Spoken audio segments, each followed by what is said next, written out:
नमस्कार, स्वदेश खबर देख रहे हैं आप। मैं हूं आपके साथ प्रशांत पांडे और आज चर्चा की शुरुआत बहुत ही खास विषय के साथ। बिजनेस यानी कारोबार में हेल्दी कंपटीशन बेहद जरूरी है। ये इकोनॉमी और ग्राहक यानी कंज्यूमर दोनों के लिए बेहतर है। लेकिन बदलते जमाने के डिमांड से मैदान में आई क्विक कॉमर्स कंपनियां डिस्काउंट में सबको मात दे रही हैं। सिर्फ ट्रेडिशनल दुकानदारी नहीं बल्कि ई कॉमर्स भी इसकी शिकायत कर रहे हैं। इस डिस्काउंट वॉर के खिलाफ सरकार के पास भी अब शिकायत पहुंच चुकी है।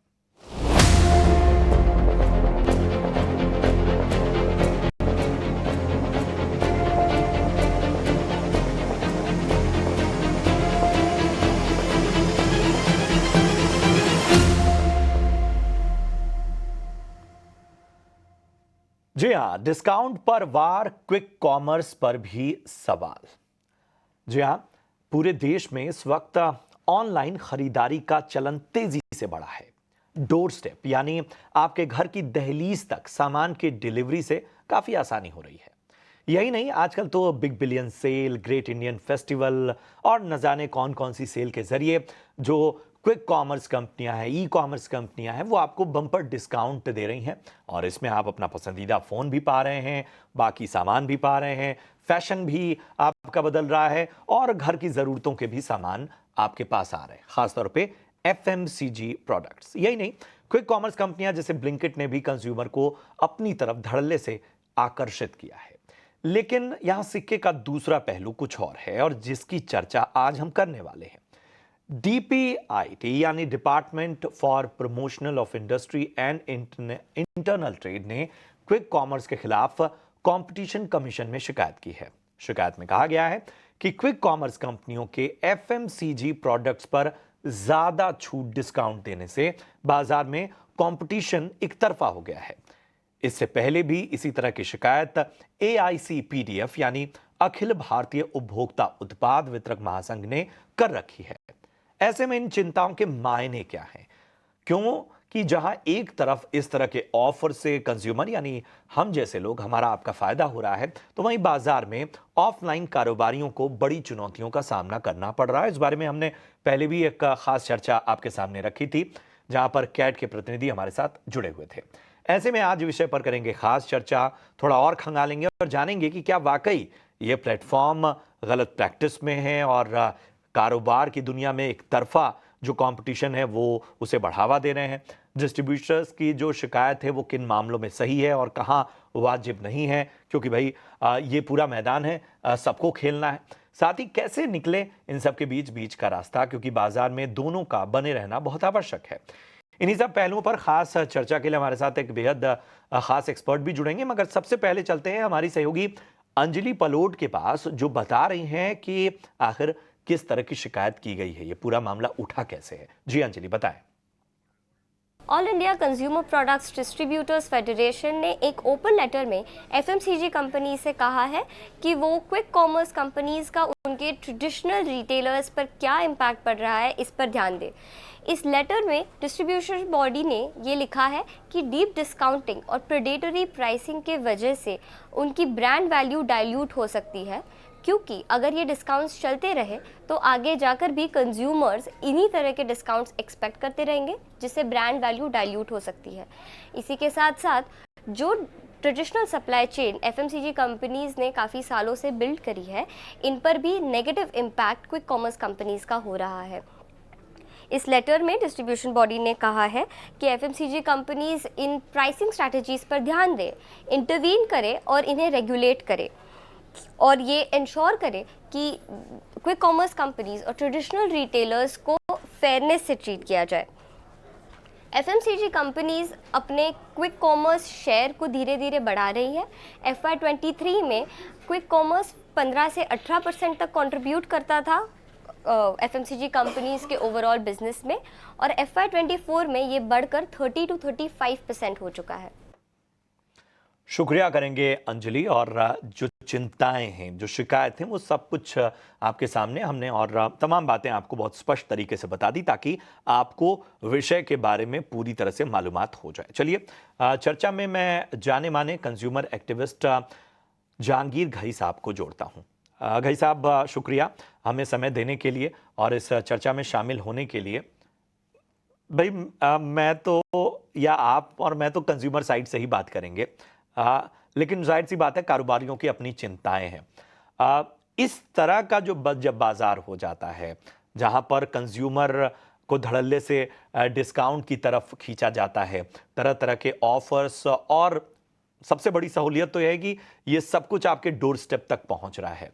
तो प्रतियोगिता तो पहले ही कड़ी हो गई थी इन ऑनलाइन स्टोर्स की वजह से, इस ऑनलाइन प्लेटफॉर्म्स की वजह से। लेकिन ये जो चिंताएं हैं जिनके बारे में आपने भी पूरी जानकारी ली होगी, ये चिंताएं कहां कहां आपको सही लग रही हैं और कहां कहां आपको ऐसा लगता है कि वाजिब नहीं है? क्योंकि भाई बाजार है, बाजार में सभी को प्लेइंग का पूरा मौका मिलना चाहिए।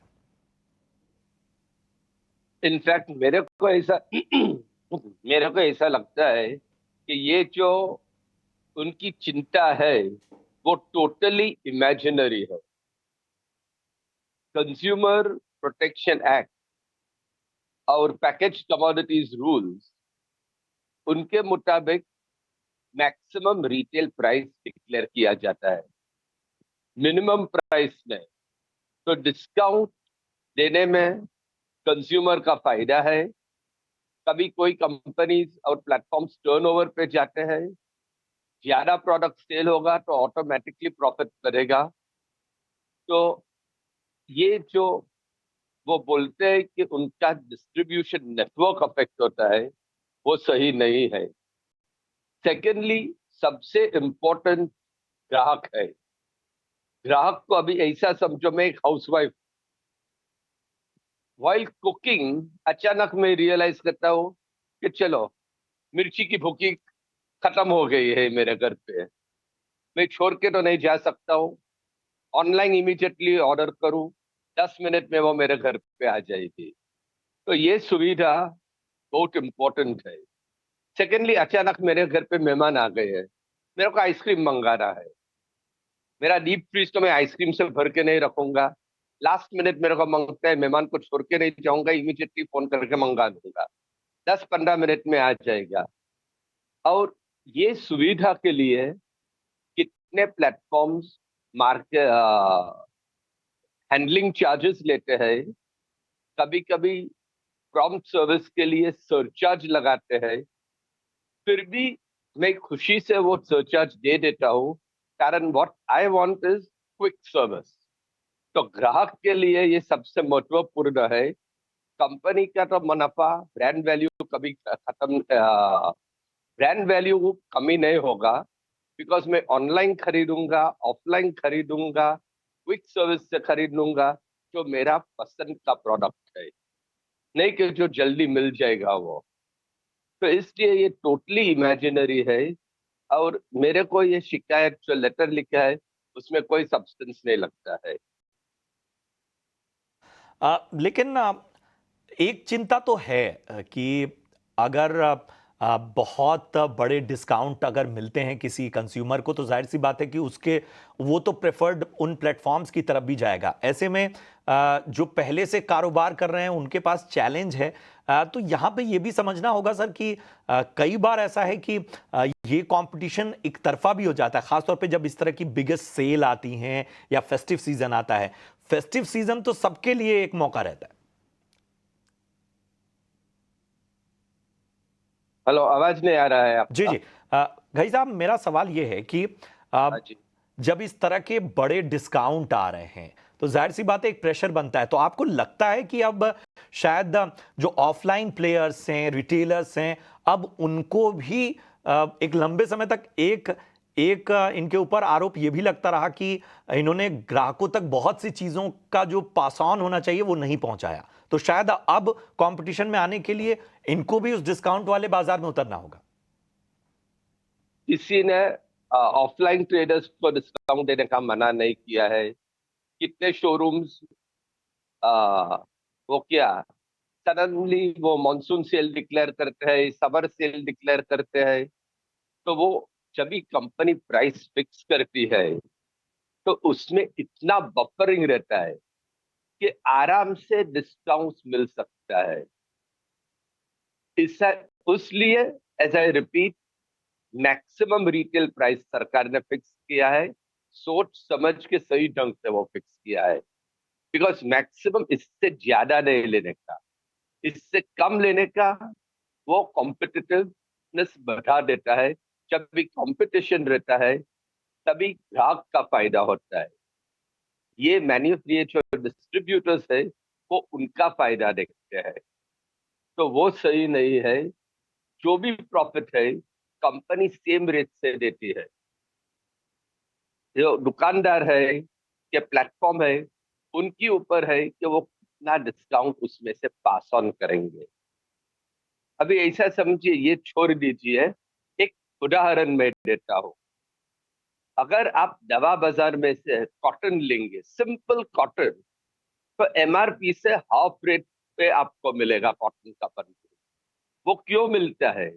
बिकॉज जो मैन्युफैक्चर करते हैं वो अनप्रोपोर्शनेटली हाई प्रॉफिट मार्जिन देते हैं, और उसमें से जो फायदा थोड़ा ग्राहक को मिलेगा वो पास ऑन होगा। तो उसमें से दूसरे को क्या प्रॉब्लम होता है वो मेरे समझ में नहीं आता है। बहुत बेहतर बात आपने कही है कि शायद एक वक्त था जब कंज्यूमर के पास विकल्प कम थे, आज उसके पास विकल्प हैं, तो वो शायद बेहतर विकल्प की तरफ ही जाएगा। गई साहब, एक ऑब्जर्वर के तौर पर आपको क्या लगता है कि जो कुछ चिंताएं आपको ऐसी लगती हैं कि हाँ, इन चिंताओं को अगर गौर करना हो तो इसके बीच का रास्ता क्या निकलना चाहिए? आपको कोई मना नहीं करते हैं सिमिलर कंपटीशन, सिमिलर डिस्काउंट्स देने में। आप आपकी सर्विस बढ़ाइए, दूसरे जो सर्विस देते हैं उनकी कम नहीं करना चाहिए। वो मेरा मेन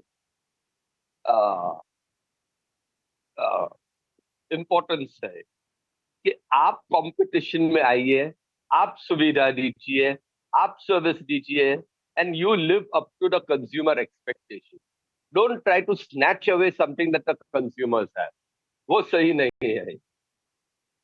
और दूसरी क्या बात है, अभी ऐसा समझिए कि आप एक प्रोडक्ट लेंगे, आपका दुकान वाला, आप वापस चाहेंगे कि ये बराबर नहीं है, तो वो इमीडिएटली रिप्लेस नहीं करेंगे। Goods once sold will not be taken back और एक्सचेंज।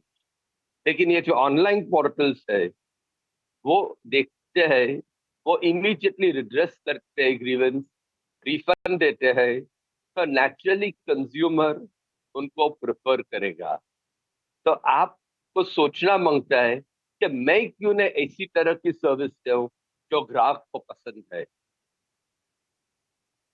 अहम बात। और मैं इस चर्चा की जब शुरुआत कर रहा था तो कहीं ना कहीं ये निचोड़ पता था, क्योंकि आप एक स्वाभाविक, जब आप एक कंज्यूमर की बात देखते हैं तो आपको समझ में आता है कि वो तो वहीं जाएगा जहां उसे बेहतर डील मिलेगी। और ये मार्केट ऐसा ही है, यहाँ पर कंज्यूमर अब अपने अधिकारों और अपनी बाकी चीज़ों को लेकर और ज़्यादा सजग हो गया है। वो इंफॉर्मेशन हर जगह से ढूंढ रहा है, डिजिटल दुनिया इतनी बड़ी हो चुकी है। शुक्रिया करेंगे जहांगीर सर हमसे बातचीत करने के लिए और तमाम पहलुओं पर रोशनी डालने के लिए। आगे भी इस तरह की चर्चाओं में हम आपको शामिल करते रहेंगे। बहुत बहुत धन्यवाद सर समय निकालने के लिए। Thank you. तो ये खास चर्चा और निचोड़ यही है कि कंज्यूमर फर्स्ट। अब कंज्यूमर फर्स्ट अगर ये quick commerce platforms, e commerce platform decode करके उसे बेहतर सर्विस दे रहे हैं, तो शायद अब ज़रूरत है कि कुछ और बदला जाए। शायद इस गेम को और बदलने की आवश्यकता है। किसी भी कारोबार में कंपटीशन होना चाहिए, लेकिन हाँ, जो चिंताएं हैं वो चिंताएं वाजिब हैं, लेकिन इसका समाधान बहुत ही चैलेंजिंग है, बहुत चुनौतीपूर्ण है, क्योंकि एक कंज्यूमर से जुड़ा हुआ है। कंज्यूमर को डेंट कोई नहीं करना चाहेगा। दोनों का मार्केट में बने रहना बहुत आवश्यक है। इसलिए आवश्यकता है कि शायद अब ऑनलाइन वर्सेस ऑफलाइन में ऑफलाइन को कुछ आउट ऑफ द बॉक्स सोचना होगा। बहरहाल यहां रुकेंगे एक छोटे से ब्रेक के लिए, फौरन हाजिर होते हैं।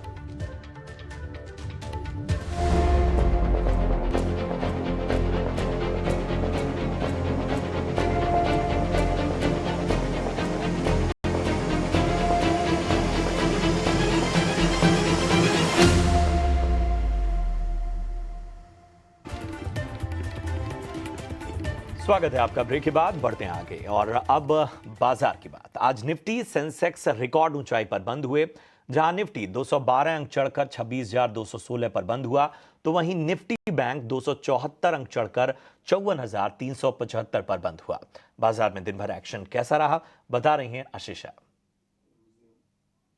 बिल्कुल, काफ़ी अच्छा दिन था भारतीय बाजारों के लिए। निफ्टी पर 26,200 के पार बंद होते हुए नजर आए। याद रखिए आज एक्सपायरी थी वीकली और मंथली, जिसके चलते पिछले लास्ट के 1 घंटे में अच्छी खासी तेज़ी भी दिखी और लास्ट के 1 घंटे में ही अच्छा खासा मूव भी इंडेक्स लेवल पर दिखा। कुछ टॉप गेनर्स की बात करें तो मारुति सुजुकी 4.5% की तेज़ी के साथ बंद होता हुआ नजर आया। रिपोर्ट्स की माने तो कर्नाटक का गवर्नमेंट नई इलेक्ट्रिक व्हीकल और हाइब्रिड कार की पॉलिसी ला सकती है, अगले 5 साल के लिए एप्लीकेबल होगी। तो इस न्यूज़ फ्लो के चलते मारुति सुजुकी में 4.5% की तेज़ी दिखी। इसके अलावा टाटा मोटर्स और ग्रासिम भी कुछ और टॉप गेनर्स थे निफ्टी 50 इंडेक्स से। लूजिंग साइड पर कई सारे फार्मा स्टॉक्स में आज गिरावट दिखी। इसके अलावा सिप्ला, ONGC, L&T ये भी कुछ टॉप लूजर्स थे निफ्टी 50 इंडेक्स से। बैंक निफ्टी की बात करें तो पिछले कुछ दिनों से आउट परफॉर्मेंस दिखी है, आज भी कंटिन्यू होती हुई नजर आई। करीब 150 अंकों की तेज़ी यहाँ पर दिखी। Punjab national bank, IDFC first bank और SBI कुछ टॉप गेनर्स थे निफ्टी 50 इंडेक्स से। मेटल शेयरों की बात करते हैं, यहाँ पर चमक आज भी बरकरार थी तीसरे दिन लगातार। कुछ स्टॉक्स की बात करें तो वेदांता चौथे इंटरिम डिविडेंड का बोर्ड ऑफ डायरेक्टर्स ऐलान कर सकती है 8 अक्टूबर को, जिसके चलते 4 से 5% की तेज़ी वेदांता पर दिखी। इसके अलावा NALCO, Tata steel, JSW steel सभी स्टॉक्स में तेज़ी दिखी। Auto index all time high levels hit किया 1.5% की तेज़ी के साथ। मारुति सुजुकी और टाटा मोटर्स की तो हमने बात की। इसके अलावा मदरसन सुमी इस स्टॉक में भी अच्छी खासी तेज़ी दिखी। निफ्टी रियल्टी सेक्टर की बात करें तो यहाँ पर थोड़ी सी कमज़ोरी थी, 1% की गिरावट दिखी। Mahindra life spaces, Godrej properties, Prestige estates कुछ टॉप लूजर्स थे निफ्टी रियल एस्टेट इंडेक्स से। लेकिन ऑल इन ऑल अच्छा दिन था। लास्ट के 1 घंटे में शानदार तेज़ी दिखी। 26,200 के पास निफ्टी बंद होता हुआ नजर आया। शुक्रिया आशीषा। बढ़ते हैं आगे। रिकॉर्ड ऊंचाई पर बाजार में क्या करना चाहिए और बाजार में आगे किस तरह के ट्रेंड नजर आ सकते हैं, इस पर हमने एक मेगा पोल किया। ये पोल का जो नतीजा है, इसके संकेत क्या है, ये बता रहे हैं शरद दुबे। जी बिल्कुल, हमने ET नाउ स्वदेश में जो है एक मेगा पोल किया है। जिस तरह मार्केट्स अपने रिकॉर्ड हाई लेवल्स को टच कर रहे हैं, हमने 5 सवाल पूछे हैं और across fund managers, technical analyst सबसे हमने राय ली और ये एक पोल बनाया है। सबसे पहला सवाल हमने पूछा था कि बाजार जो है 26,000 के पार निकल चुका है और आगे कैसे चाल रहेगी। इसमें 70% जो रेस्पोंडेंट्स कहते हैं कि दूसरी तिमाही के नतीजे जो है सबसे इम्पॉर्टेंट फैक्टर रहेगी डिसीजन को लेके और रेंज बाउंड रह सकता है। दूसरा सवाल हमने पूछा कि निफ्टी बैंक ऑलरेडी जो है 3,000 अंक दौड़ चुका है, अब आगे क्या होने वाला है। एंड ऑफकोर्स यहाँ पे जो है सबसे ज़्यादा फोकस रहने वाला है। हम जो ऑप्शंस दिए थे उसमें HDFC बैंक और ICICI बैंक लगभग 60% रेस्पोंडेंट्स ने जवाब दिया है कि इन पे जो है निफ्टी बैंक की चाल निर्भर होगी, क्योंकि एक हेवी वेट है, इनके इंडेक्स कंट्रीब्यूशन जो है निफ्टी बैंक में ज़्यादा है। तीसरा सवाल हमने लिया था कि बाज़ार के मौजूदा स्तर पे किन से मिलेगी सपोर्ट, कौन से सेगमेंट से सपोर्ट मिलेगी। तो 3 ऑप्शंस हमने दिया, बैंकिंग, IT और कंजम्पशन। और जब मैं कंजम्पशन की बात करता हूँ तो FMCG और ऑटो दोनों मिला हुआ है। इसमें जो है 45% बैंकिंग का रहा है, उसके अलावा हाफ अगर देखें तो IT और कंजम्पशन में भी बटा हुआ है, तो पूरा क्लियर मेजॉरिटी नहीं आ रहा है। वही अगर बाज़ारों के लिए हम बात करें जो ज़्यादा मजबूत ट्रिगर क्या रहेगा, तो हमने 2 मैक्रो ऑप्शन दिए और 1 माइक्रो ऑप्शन दिया। माइक्रो ऑप्शन है अर्निंग्स, सबसे इंपॉर्टेंट चीज़ होती है कंपनी को ट्रैक करने के लिए अर्निंग्स। तो सितंबर तिमाही के जो नतीजे आ सकते हैं उस पर लगभग 60% कह रहे हैं कि ये ज़्यादा इंपॉर्टेंट ट्रिगर रहेगा। और अमेरिका के जो राष्ट्रपति के चुनाव है और 7 से 9 अक्टूबर जो RBI पॉलिसी की बात होगी उस पर ज़्यादा ध्यान नहीं है बाज़ार का। आखिरी स्टॉक या आखिरी 3 स्टॉक्स में बताऊंगा जहां पे पब्लिक की इंटरेस्ट आ सकती है। तो सवाल हमने पूछा सबसे कि अगली तिमाही में कौन बनेगा रफ्तार का सौदागर। 3 ऑप्शन दिया, SBI, ITC और ऑटो स्पेस है मारुति सुजुकी। SBI और ITC में जो है रुझान जो है आप कह सकते हैं 50% है दोनों मिला के, लेकिन जो अलग 50% है वो मारुति सुजुकी का आ रहा है। आज दिन के ट्रेड में भी मारुति सुजुकी में एक अच्छी मोमेंटम देखने मिली और बाजार का एक्सपेक्टेशन है कि आगे जाते हुए मारुति सुजुकी में और तेज़ी देखने मिल सकती है। बस एक और खबर मैं बता दूं कि एक EV पॉलिसी कर्नाटक में आने वाला है जहां पे बेनिफिट आ सकती है रोड टैक्स हटने से, तो उसका बेनिफिट मारुति को आ सकता है। और इसके अलावा 2 दशक के बाद सबसे बड़ा आईपीओ 25,000 करोड़ का हुंडई इंडिया का आ सकता है। तो उसके कारण भी बहुत पॉजिटिव फैक्टर्स ऑटो कंपनीज के लिए बन रहे हैं, खास करके मारुति सुजुकी के लिए भी। और अब फेस्टिव सीजन भी आ रहा है, तो ये सारे पॉइंट्स को लेके जो है ऑटो सेगमेंट, बैंकिंग सेगमेंट और अर्निंग सबसे इम्पॉर्टेंट चीज़, उस पे बाजार की फोकस है और यही हमारा महापोल है ईटी नाउ स्वदेश का। जी शरद, आप हमारे साथ बने रहिए क्योंकि एक विशेष सेगमेंट 5 का पंच के लिए भी हम आपके पास आएंगे। तो शरद, जरा बताएं कि आखिर किन शेयरों और सेक्टर ने लगाया एक्शन भरा पंच। जी बिल्कुल, आपका स्वागत है 5 का पंच पे, जहाँ पे मैं 5 अहम थीम स्टॉक्स लेके आता हूँ, जहाँ पे खबर के दम पे या वॉल्यूम्स या कोई रिपोर्ट आती है उसके कारण स्टॉक में वॉल्यूम्स में चेंजेस देखने मिलती है। सबसे पहले मैं बात करूँगा मारुति का। यहाँ पे जो है रिपोर्ट सजेस्ट करे कि कर्नाटक जो है गवर्नमेंट एक नई ईवी पॉलिसी ला सकता है अगले 5 साल में, जहाँ पे 25 लाख के नीचे जो भी इलेक्ट्रिक या हाइब्रिड व्हीकल है उन पे रोड टैक्स नहीं लगेगा। यानी कि अगर आप कर्नाटक में रहते हो और ईवी की गाड़ी खरीदते हैं तो सस्ती हो जाएगी। तो इसके कारण एक रब ऑफ इफेक्ट जो है ऑटो स्टॉक्स में देखने मिला और ये मारुति को भी रब ऑफ इफेक्ट देखने मिला। One of the top gainers था निफ्टी के इंडेक्स में। और इसके अलावा कल रात हुंडई ने अपनी डीआरएचपी भी फाइल कर ली है। तो सबसे बड़ा प्लेयर जो है 2 दशक में पहली बार एक ऑटो प्लेयर जो है आईपीओ में लिस्ट भी कर रहा है। उसके कारण आज ऑटो स्टॉक्स में मोमेंटम देखने मिला। वेदांता में भी जो है अच्छी volume move I. Board meeting है 8 अक्टूबर को होने वाली है और चौथा इंटरिम डिविडेंड जो है वो कंसिडर करने वाली है। एंड ऑफ कोर्स वो पेरेंट कंपनी जो है आपके हिंदुस्तान जिंक की, और उनको भी जो है हाल ही में एक फंड रेज भी उन्होंने किया था और इनको जो है एक मोटा डिविडेंड जो है उनकी कंपनी हिंदुस्तान जिंक से भी आया था। तो ऑफ कोर्स सारे शेयर होल्डर्स वेदांता के लिए डिविडेंड अनाउंसमेंट पे जो है व्यू कर रहे होंगे कि क्या डिविडेंड डील आ सकती है अनाउंसमेंट में। ट्रेंड की बात करें तो सिटी की रिपोर्ट आई है सिटी की, और यहाँ पे इनिशिएट बाई किया, टारगेट प्राइस 9,250 रुपये का रखा है। ऑर्गेनिक ग्रोथ का एक्सपेक्टेशन है, एबिडा पैट और रेवेन्यू सभी 40% के ऊपर अगले 3 साल में ग्रो करने वाले हैं। तो ये बड़ा आंकड़ा सिटी की तरफ से आया है। चौथा स्टॉक आईडीएफसी फर्स्ट बैंक दोनों को ले लीजिए। यहाँ पे एनसीएलटी की अप्रूवल आ गई है आईडीएफसी और आईडीएफसी फर्स्ट दोनों की मर्जर को लेके, और याद रखिए आरबीआई और शेयर होल्डर्स का अप्रूवल ऑलरेडी आ चुका है। इस अनाउंसमेंट के बाद जो है स्टॉक में जो है अच्छी तेज़ी देखने मिली। हालांकि आईडीएफसी फर्स्ट बैंक में थोड़ी सेलिंग प्रेशर आई क्योंकि मर्जर रेशियो का इम्पैक्ट आ रहा था। प्रोसेस ऑलरेडी जुलाई 2023 में शुरू हो गई थी। आखिरी स्टॉक जो फोकस में रहेगा ये आता है हमारा पीबी फिनटेक, और हमारा एक्सक्लूसिव ईटी नाउ स्वदेश का स्टोरी था, जहाँ पे जो है रिपोर्ट सजेस्ट कर रहे थे कि कंपनी अब हेल्थ केयर स्पेस में भी जा सकती है। कंपनी ने फिर अपनी तरफ से क्लैरिफिकेशन दिया कि वो अपॉर्चुनिटीज़ देख रहे, पर अभी तक कोई निर्णय नहीं लिया गया है।